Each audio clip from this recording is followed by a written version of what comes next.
구약 성경에 열왕기 상하라는 책이 있죠. 아주 중요한 책인데 다윗이 왕이 되어서 이스라엘을 건국하고 이스라엘이라는 나라의 국운이 어떻게 더 나쁜 쪽으로 기울게 되었는지를 아주 소상하게 밝혀주는 아주 중요한 책이죠.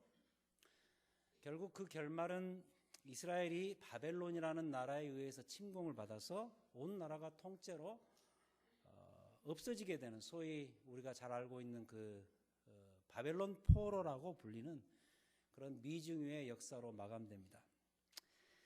하지만 하나님은 그들의 70년 포로 이후에 다는 아니고 경건한 유대인들을 다시 자신의 역사 속으로 불러 세우시죠. 바벨론 포로가 3번에 걸쳐서 이루어지죠. 근데 하나님께서 또다시 3번에 걸쳐서 소수의 유대인들을 다시 그들의 본토로 돌려보내십니다. 이제 그걸 놓고 소위 포로 귀환의 역사다. 특히 3차에 걸쳐서 이루어진 포로 귀환의 역사이고, 그 귀환 내용들을 다룬 책들이 바로 에스라, 그리고 오늘 우리가 읽은 느헤미야서, 그리고 이 성전 재건을 촉구했던 학개 스가랴, 말라기까지 포함해서, 그리고 여러분 잘 아시는 에스더서까지 포함해서 이제 소위 포르기의 책들이다, 그렇게 이야기를 합니다. 그 중에서도 오늘 읽은 이 본문은 이 3번에 걸친 포로 귀환에서 3번째에 해당되는 포로 귀환의 역사를 다루는 한 부분으로서 그 학사 에스라 제 이름입니다. 제 이름. 학사 에스라. 이 학사는 타이틀이 학사지만은 지금으로 말하면 이 theologian, 신학자 또는 말씀을 전해서 이렇게 나누는 목사 같은 그런 역할을 하는 존재죠. 그리고 정치가 느헤미야, 이 두 사람을 중심으로 해서 일어난 소위 spiritual revival, 영적인 개혁 운동을 다루고 있는 본문입니다.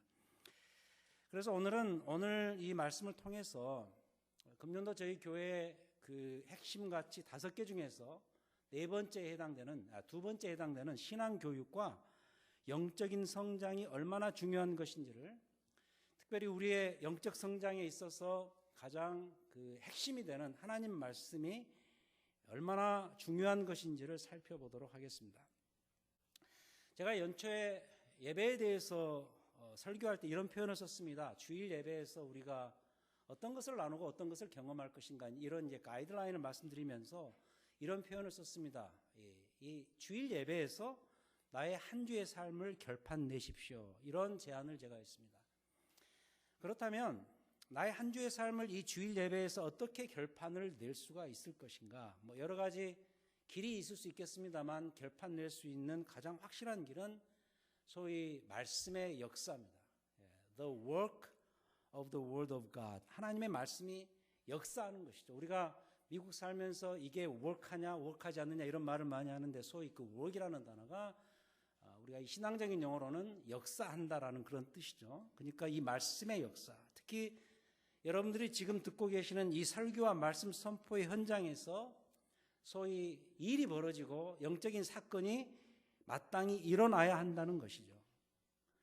그래서 설교를 듣고도 밋밋하시면 안 되고, 설교를 들으실 때 하나님의 성령이 내 가슴을 후벼 파서 나의 전 인격이 하나님 말씀으로 인해서 뒤집히는 그러한 일, 그걸 놓고 우리는 소위 말씀의 역사다, 이렇게 부를 수가 있는 것이죠. 그러한 일들이 나의 한 주의 중심이 되는 이 주일 예배 자리에서 계속 일어나야 한다는 그런 뜻입니다. 여러분, 그렇다면 우리의 주일 예배도 이러한 말씀의 역사가 계속 일어나야 되지 않을까요, 여러분? 그래서 저는 이것으로 주일 예배에서 한 주의 삶이 결판 나는 거라고 부르고 싶어요. 말씀의 역사죠. 그렇다면 이런 말씀의 역사는 어떤 과정을 통해서 일어날 수 있는 것인가? 특별히 오늘 이 본문 말씀에서 그 과정을 아주 명확하게 보여주고 있죠. 첫 번째로 말씀의 역사는 하나님의 말씀을 듣는 데서부터 출발됩니다. 1절부터 6절이 바로 그 이야기입니다. 이스라엘 자손이 자기들의 성읍에 거주하였더니 7째 달에 이르러 모든 백성이 일제히 수문앗 광장에 모여 학사 에스라에게 여호와께서 이스라엘에게 명령하신 모세의 율법책을 가져오기를 청하매 일곱째 달 초하루에 제사장 에스라가 율법책을 가지고 회중 앞 곧 남자나 여자나 알아들을 만한 모든 사람 앞에 이르러 3절 수문 앞 광장에서 새벽부터 정오까지, 상당히 긴 시간이죠. 새벽부터 정오까지 남자나 여자나 알아들을 만한 모든 사람 앞에서 읽음에 뭇 백성이 그 율법책에 귀를 기울였는데 바로 그때 학사 에스라가 특별히 지은 나무 강단에 서고 이런 것이죠. 그의 곁 오른쪽에 선자는 마띠디아와 스마와 명단들이 쭉 나오고요. 5절 에스라가 모든 백성 위에 서서 그들 목전에 책을 펴니 책을 펼 때에 모든 백성이 일어서니라. 아까 우리가 그대로 했죠. 재연을 했습니다. 에스라가 위대하신 하나님 여호와를 송축하며 모든 백성이 손을 들고 아멘 아멘 하고 응답하고 몸을 굽혀 얼굴을 땅에 대고 여호와께 경배하니라. 방금 읽은 이 부분, 바벨론에서 돌아온 느헤미야가 주도가 되어서 예루살렘의 무너진 성벽들을 다 재건하고 보수한 후에 그 예루살렘 도성 수문 앞 광장에 성내의 모든 남녀노소들, 여기 보면은 알아들을 만한 사람들이 다 모여서 한나절 내내 새벽부터 정오까지 지금으로 말하면 목사였던 에스라를 초대해서 하나님 말씀을 읽고 설명해 주는 장면이 바로 이 부분입니다. 지금으로 말하면 아마도 세크라멘토 시청 앞 광장에 이 도성 안에 모든 크리스찬들이 다 같이 모여서 대규모의 부흥 집회를 하는 것과 비슷하다고 볼 수가 있겠습니다. 여기에 학사 에스라가 가져온 모세의 율법은 아마도 모세 오경인 것 같습니다. 그러니까 지금 우리가 가지고 있는 이 모세 오경이라고 본다면 상당히 긴 내용인데 그를 이해하고 깨달을 수 있는 모든 남녀를 그 자리에 모이게 해놓고 모세 오경 전체를 낭독하고 설교까지 했으니까 여러분 상상을 해보세요. 얼마나 많은 시간이 걸렸겠어요. 그래서 새벽부터 정오까지 우리가 보기에 상당히 번잡한 이 일을 그들이 지금 하고 있는 것입니다. 근데 한 가지 우리가 질문해야 될 것은 이 번잡하게 보이는 일을 그들이 왜 이때 해야 됐을까 하는 거죠. 그것은 그들이 포로지 바벨론에서 본토로 돌아온 근본적인 목적과 이유 때문이었습니다. 3번에 걸친 바벨론 포로 기환에서 그들이 가장 먼저 했던 일이 무엇이죠? 그 책을 읽어보면 성전 재건입니다. 바벨론 침공 때 그들은 솔로몬 성전을 다 잃어버렸습니다. 그런데 그 없어진 성전을 재건하기 위해서 그들이 본토로 돌아온 것이죠. 스룹바벨을 중심으로 해서 1차 포로 기환 때 이 일이 시작됩니다. 아주 어려운 과정을 겪으면서 성전을 다시 재건하게 되죠. 에스라서 전반부에 그 과정이 상세히 나오죠. 또 오늘 이 본문의 주인공 느헤미야가 예루살렘의 늦깎이로 3차에 세 번째로 귀환했던 이유도 이 예루살렘 성전이 있었던 예루살렘 도성이 훼손되었다는 그런 소식을 듣고서 이 도성을 보수하는 이 일에 참여하기 위해서 그가 귀환을 했죠. 그리고 그 일을 주도하게 되죠. 그렇다면 뭘 말하는 것인가? 그들의 귀환의 첫 번째 목적이 뭐냐? 이와 같이 건물을 다시 짓는 일. 예루살렘 성전과 그리고 그 성을 쌓고 있는 예루살렘 도성을 다시 짓는 일, 재건하는 일, 그리고 보수하는 일, 즉 신앙의 환경이죠. 신앙의 하드 파워죠. 눈에 보이는 건물들이죠. 우리식으로 말하면 교회당 건물을 구입해서 보수를 하고 교단도 가입해서 제도도 만들고 바로 이런 일들과 같다는 것이죠. 소위 신앙의 하드 파워를 형성하는 것. 하지만 여러분, 신앙의 하드 파워는 결국은 신앙의 소프트 파워가 없으면 말짱 헛거예요. 우리가 왜 건물을 구입하고 왜 조직을 정비하고 왜 교단에 소속될까요? 그것은 그 모든 하드 파워들로 인해서 우리의 신앙생활에 새바람이 일어나고요. 결국 우리의 삶에 넘치는 변화가 생겨야 되는 것이 아닐까요? 그게 아니면은 그 모든 신앙의 하드 파워, 건물, 제도 다 의미가 없다는 거예요. 근데 느헤미야와 에스라가 이 사실을 이미 분명하게 알고 있었습니다. 신앙의 환경이 만들어졌단 말이죠. 신앙의 하드 파워가 형성됐단 말이죠. 이제 그 눈에 보이는 환경 안에다 우리의 영성과 우리의 경건을 채워 넣어야 한다는 거예요. 그래서 이런 대규모의 부흥회가 필요했던 거예요. 근데 말씀드리고 싶은 것은 이 부흥회의 가장 핵심을 차지하는 것이 뭐냐? 그 센터에 서 있는 것이 뭐냐? 바로 하나님의 말씀을 듣는 일이었다는 거예요. 하나님 말씀을 듣는 일. 로마서 10장 11절에서 이렇게 말하죠. 우리가 아주 잘 알고 있는 아주 유명한 말씀이죠. 믿음은 들음에서 나며 들음은 그리스도의 말씀으로 말미암았느니라. Faith comes from hearing the message. And the message is heard through the word of Christ. 여러분 이 구절을 어떻게 이해하고 계세요? 믿음은 들음에서 난다. 어쩌면 우리는 여기까지만 이야기하는 것 같습니다. 이 구절에서 강조되는 것은 단지 주의 말씀을 우리 귀로 들어야 한다는 것만은 아니라고 보여져요. 오늘 주제가 말씀의 역사인데 말씀의 역사가 우리의 청각기관인 우리 두 귀에 들려져야 사건이 일어난다 이런 뜻도 되겠지만은 더 중요한 것은 이렇게 저는 봅니다. 내 귀로 듣기는 듣는다 할지라도 과연 무엇을 듣느냐? 정말 들을 것을 들었느냐? 이게 더 중요하다는 거죠. 그러니까 믿음은 들음에서 나며보다는 어쩌면 들음은 그리스도의 말씀으로 말미암았느냐 이 부분이 더 중요하다는 거죠. 내 안에 믿음을 일으키는 것을 내 귀, 이 두 귀로 듣긴 들어야 되는데요. 그 믿음을 일으키는 바로 그것, 내 안에 믿음의 어떤 역동적인 다이나믹스를 가져다주는 바로 그것, 그 원인, 도대체 그게 뭐냐는 거죠. 그게 바로 그리스도의 말씀이라는 거예요. 그리스도의 말씀이라는 거예요. 이사야서에서 괜히 들어도 듣지 못하고 보아도 보지 못한다. 괜히 그렇게 말한 게 아니에요. 이사야서의 이 말은 들을 것을 듣고 볼 걸 보아도요. 제대로 듣지 못하고 제대로 보지 못하는 그런 자들을 향한 질책인 거예요. 여러분, 여러분의 귀에 지금 무엇이 들리시는가요? 정말 들을 걸 들으시나요? 아니면 전혀 안 들어도 되는 걸 듣고 계시나요? 여러분, 이 세상에는요. 주의 깊게 안 들어도 되는 것이 너무너무 많습니다, 여러분. 그냥 스쳐 지나가도 내 인생길을 결정하는 데 있어서 아무런 영향을 주지 못하는 그런 것들 많습니다, 여러분. 근데 심각한 것은, 문제가 되는 것은 뭐냐? 우리는 그런 것들에 우리들의 귀를 너무 심하게 귀를 기울이고 있다는 사실이에요. 심지어는요, 마땅히 안 들어도 되는 그런 쓰레기 같은 정보와 소리들에 내 귀를 기울이면서 거기에 현혹되어서 내 인생을 망가뜨리곤 한다는 거죠.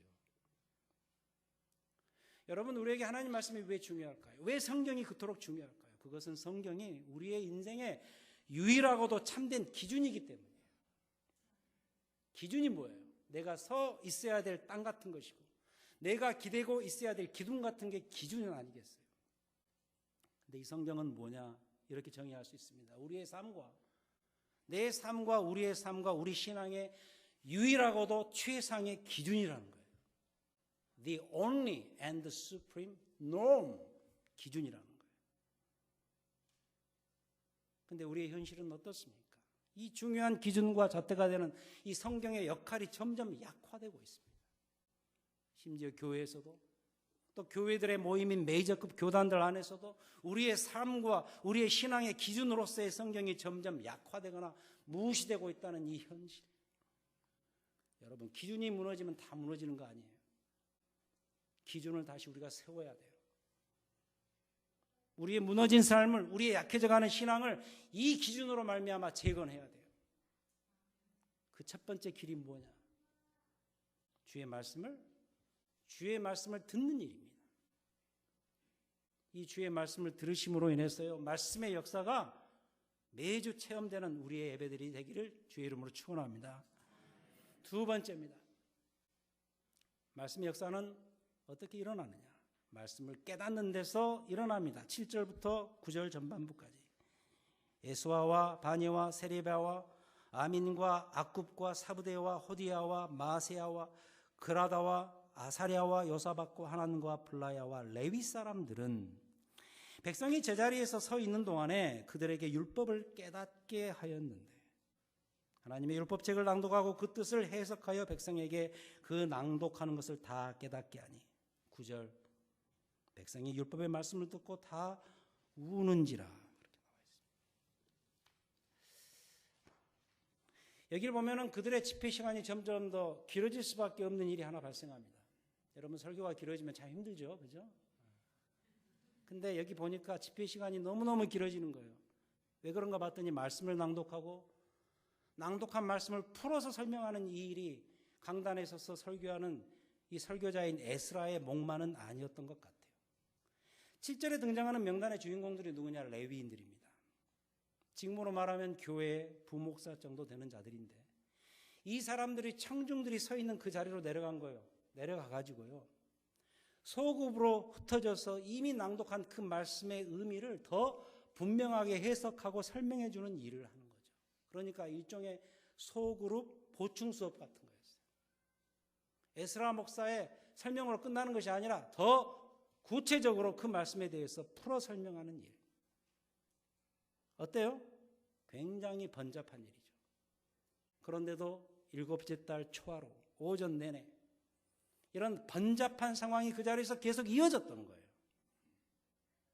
근데 이 번잡한 일이 벌어지고 마지막에 어떤 일이 벌어졌는가, 이게 중요한데 레위인들이 낭독한 그 말씀을 풀어서 설명을 해주자 소그룹으로 그들 안에 독특한 상황이 하나 발생했는데 그게 그 말씀을 깨닫고서 우는 일이었다는 거예요. 우는 일이었다. 중요한 것은 이것이 이 말씀 듣고 우는 이 일이요, 이 사람들한테, 이 회중한테 너무 오랜만의 일이에요. 바벨론 포로에서 돌아온 그 포로 귀환이 시작된 지가 거의 100년 전입니다. 그렇다면 100년 가까이 그들 안에 이런 일이 없었습니다. 여러분 어떠십니까? 말씀을 듣고 울어보신 일이 있으십니까? 혹시 주의 말씀이 여러분의 심령을 후벼 파가지고 하나님 앞에 엎드리는 그 심령의 통회함이 이 말씀 때문에, 말씀을 듣는 것 때문에, 말씀을 깨닫는 것 때문에 정말 이런 일이 오래된 여러분의 인생의 추억이 되는 그런 사건입니까? 내 평생에 내가 언제 하나님 말씀 듣고 깨닫고 울어보았던가? 그런 적이 있긴 했는가? 혹시 여러분 이러십니까 지금? 근데요, 지금 이 광장에 모인 이스라엘 청중들 사이에 이 일이 오랜만에 벌어지고 있는 겁니다. 여러분, 이와 같이 주의 말씀이 제대로 해석되고 제대로 선포되면은 그 말씀을 들은 자들은 웁니다. 울어. 왜? 하나님 말씀 앞에 내 자신의 모습을 세워보니까 너무 초라해 보이기 때문에. 그럼에도 불구하고 그런 자들을 향해서, 그런 자들을 기억하시고 말씀으로 다가와 주시는 그 하나님이 너무나도 커 보이고 너무나도 위대해 보이기 때문에 그때 이 말씀을 듣고 깨닫는 사람들이 할 수 있는 일이라고는 우는 일밖에 없다는 거예요. 여러분, 우리가 이 주일 예배 자리에 와서 우리가 뭘 더 하겠어요? 뭘 하겠어요? 우리가 지금 뭘 하려고 옵니까? 여기? 뭘 하려고 오는 것이 아니라 우리가 할 수 있는 것은 하나님 말씀이 우리의 심령 안에 파고 들어와서 우리 인격의 중심을 후려치면은 바로 이런 일들이 벌어지는 이 일밖에 할 수 없는 거죠. 멀리 갈 필요 없어요. 우리 주일 예배에서, 말씀의 선포 자리에서 이런 일들이 벌어져야 돼요. 그래야 한 주의 삶이, 내 한 주의 삶이 이 주일 예배 자리에서 결판날 수가 있는 거예요. 여러분, 엠마오로 가는 그 두 제자들 기억하시죠? 부활하신 예수님과 동행을 하면서도 그가 자기들의 주님인 줄을 몰라보았어요. 전혀 모르고 있다가 나중에 그 모든 상황을 파악한 다음에 그들이 서로 이런 말들을 주고받지요. 우리가 길에서 우리에게 말씀하시고 우리에게 그 주님께서 성경을 풀어주실 때 우리 속에서 마음이 뜨겁지 아니하더냐, 그런 이야기하죠. 우리 마음이 뜨겁지 아니하더냐. 부활하신 주님께서 말씀을 해석하고 풀어서 설명하시자 어떤 일이 벌어졌다고요? 제자들 안에 뜨거운 마음, burning heart, 뜨거운 마음이 일어났다. 여러분 맞죠? 이거예요. 말씀이 풀어서 설명되어질 때 마음이 뜨거워지는 거지요. 내 인격이 뒤집어지는 거지요. 이게 바로 오늘 이 본문의 상황입니다. 집단적으로 그 수문학 광장에 모인 모든 사람들에게서 일어났습니다. 백성이 율법의 말씀을 듣고 다 우는지라. 근데 우리의 예배의 자리가, 이 말씀의 선포의 자리가, 우리 안에 있는 성경 공부의 자리가 바로 이런 자리가 되어야 한다는 거예요. 말씀을 듣고 깨달을 때 이렇게 울 수 있는 일들이 남의 이야기가 아니고 수천 년 전에 이 장면에서 일어났던 이야기가 아니고 바로 이 크로스포인트 교회 교인들에게 머나먼 추억의 사건이 되지 않도록 해야죠. 말씀을 듣고 가슴이 뜨거워지는 일들을 경험하는 우리의 예배들이 되기를 축원합니다.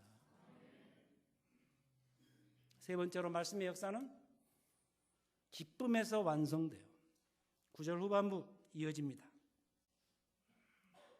총독 느헤미야와 제사장 겸 학사 에스라와 백성을 가르치는 레위 사람들이 모든 백성에게 이르기를 오늘은 너희 하나님 여호와의 성일이니 슬퍼하지 말며 울지 말라고. 느헤미야가 또 그들에게 이르기를 너희는 가서 살찐 것을 먹고 단 것을 마시되 준비하지 못한 자에게는 나누어 주라. 이날은 우리 주의 성일이니 근심하지 말라. 여호와로 인하여 기뻐하는 것이 너희의 힘이니라 하고 레위 사람들도 모든 백성들을 정숙하게 하여 이르기를 오늘은 성일이니 마땅히 조용하고 근심하지 말라 하니 모든 백성이 곧 가서 먹고 마시며 나누어지고 크게 즐거워하니 이는 그들이 그 읽어 들려준 말을 밝히 알미라.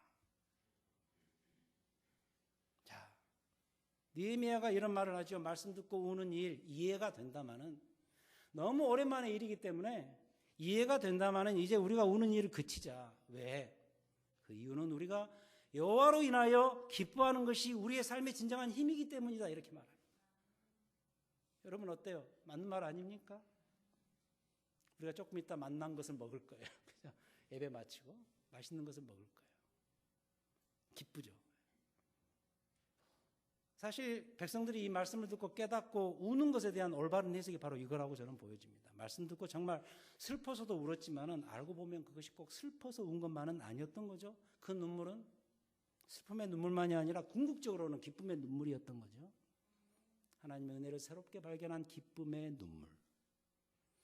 너무 오랜만에 있는 회개의 자리여서 너무 속이 상해서도 울 수 있겠지만 그게 알고 보면 삶에 대단한 힘을 주는 기쁨의 눈물이었다는 사실을 그들이 깨닫고 그래서 느헤미야가 리더십을 발휘해서 이제 슬퍼하지 말자 기뻐하자 이렇게 말하고 있는 거죠.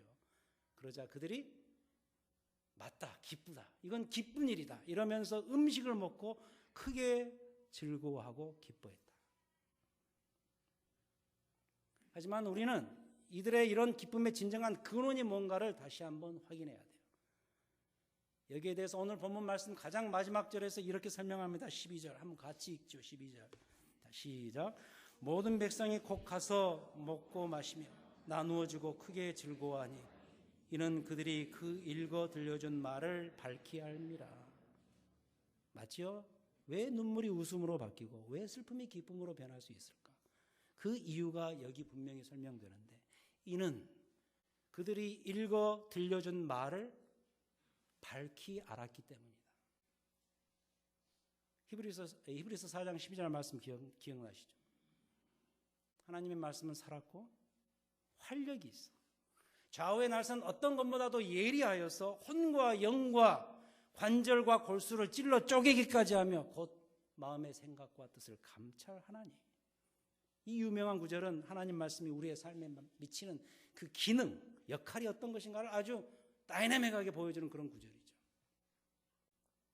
여러분, 성경은요, 요새 진보적인 신학자들이나 세상의 학자들이 말하는 것처럼 그냥 죽어있는 문자들의 모음집이 아니에요. 성경은요, collection of the dead letters가 아닙니다. 다시 말해서 성경은 우리의 분석과 연구의 대상이 되어서 언제든지 우리의 판단에 따라 이리 갈 수도 있고 저리 갈 수도 있는 그런 하나의 고대 문서가 아니라는 거예요. 성경은 뭐냐? 수천 년의 세월이 지났지만 지금까지도 우리의 심령과 인격을 후벼 파서 우리 안에 살아있는 생명의 기능을 주는 매우 인격적인 글이에요. 왜? 성경은 하나님께서 우리에게 주신 인격의 편지고 심령의 메시지고 그분의 계시이기 때문입니다. 그래서 하나님 말씀을 제대로 대한다면 제대로 대하는 그 사람들은 당연히 달라져야 돼요. 말씀을 통해서 하나님께서 내 인격을 치고 들어와서 나라는 전 존재를 뒤흔들어 버렸는데 말이죠. 어떻게 안 바뀝니까? 히브리서 4장 12절 말씀이 그냥 있는 말인가요? 그냥 멋진 말인가요? 아니죠. 다이나믹하게 내 심령과 골수를 쪼개는 그런 하나님 말씀 안 바뀌는 것이 비정상입니다. 성경을 제대로 대하는 사람들에게 오는 가장 위대한 축복은 뭐냐? 체인지, 변화입니다. 말씀을 읽으면, 말씀을 대하면 그 사람이 바뀌어야 맞아요. 여러분 평생 안 바뀔 것 같은 그 사람이요, 바뀌게 되면 얼마나 큰 기쁨을 줘요. 인격의 변화한 그 사람 자신만이 아니라 그 옆에 있는 사람에게도 큰 기쁨을 주기 때문이죠. 이건 저희 부부의 평생 간증입니다. 저와 제 아내는 달라도 너무 달라요. 어떻게 이렇게 다를 수가 있을까? 너무 달라요. 블러드 타입이 맞는 이론인지를 모르겠습니다. 어쨌든 한간에 도는 그 블러드 타입에 저는 전형적인 O형이고요. 제 아내는 전형적인 A형이에요. 저는 자유분방하고 예술적이고 구속받는 거 싫어하고 목사가 돼서 다행이지 안 됐더라면 큰일 날 뻔했던 사람. 사람을 좋아하고. 반면에 제 아내는 내성적이고 혼자 고민 잘하고 어떤 틀을 딱 정해놓고 그걸 따라가야 직성이 풀리는 사람이에요. 그래서 서로 이제 눈이 맞아서 뭐 결혼하기 전까지는, 그 전까지 만나기 전까지는 이제 같은 교회 공동체 내에 있었는데 서로 싫어하는 타입이었어요. 나중에 한 이야기지만 제 아내가 저보고 그랬답니다. 무슨 저런 남자가 있냐. 완전 밥맛이야. 그랬다. 그럼 자기만 그랬겠어요? 저도 그랬죠. 무슨 여자가 저래? 재미없어. 여러분 뭐 응답하라 뭐 시리즈 그 드라마 있죠? 그때 보면은 이 뿔테 안경 있죠? 큰 뿔테 안경 네모난 거 다 쓰고 다니면서 제 집사람 이 서리사모가 안 웃는 표정으로 한번 계속 있다고 생각해 보세요. 교회 오니까 살랑살랑 잘 웃으시죠? 안 웃고 있으면요 상당히 무섭습니다. 하루 종일 볼 때마다 계속 인상 쓰고 다니는. 아이 뭐 여자가 재미없게 왜? 완전 인상만 써. 아니야. 근데 이제 예수를 믿고 성경 공부를 하다가 은혜를 받고 둘 사이에 번개 같은 스파크가 일어났어요. 그리고 결혼했어요. 결혼 이후에 괜찮았나? 아닙니다. 결혼 이후에도 여전히 서로 아닌 부분들이 참 많았고 계속 발견되는 겁니다. 근데 우리 부부에 이건 자신합니다. 저희 부부의 변화의 중심에는 다행히 하나님 말씀이 있었습니다. 각자 말씀 보고 또 같이 보기도 하고 아무튼 말씀이 우리 각자의 심령을 변화시키니까 어때요? 서로가 변화더라는 거예요. 그리고 지금은 서로 딱 중간에 와 있습니다. 절묘하게 와 있습니다. 지금. 감사한 게 뭐냐? 나의 기쁨이 상대에게도 똑같은 기쁨이 되더라 이거죠. 우리 오 목사님 자주 말씀하시는 것처럼 overflowing, 넘치는, 흘러 넘쳐가는 삶이 그런 거 아니에요? 내가 말씀 안에서 변하면 나만 좋은 게 아니에요. 상대에게도 큰 기쁨이 돼요. 교회가 말씀으로 변하면요, 교회 안에 있는 나만 좋은 게 아니에요. 김 집사가 변하면 이 집사도 좋고, 박 장로가 변하면 최 장로도 좋은 거예요. 이와 같이 말씀 안에서 사람이 변한다는 것은 온 공동체의 기쁨을 가져다주는 일이기 때문입니다. 그런데 바로 이것이 교회가 이 지상에서 마지막까지 최선을 다해서 해야 될 일이라는 거죠. 말씀의 역사가 어떻게 완성된다고요? 어떻게 마감된다고요?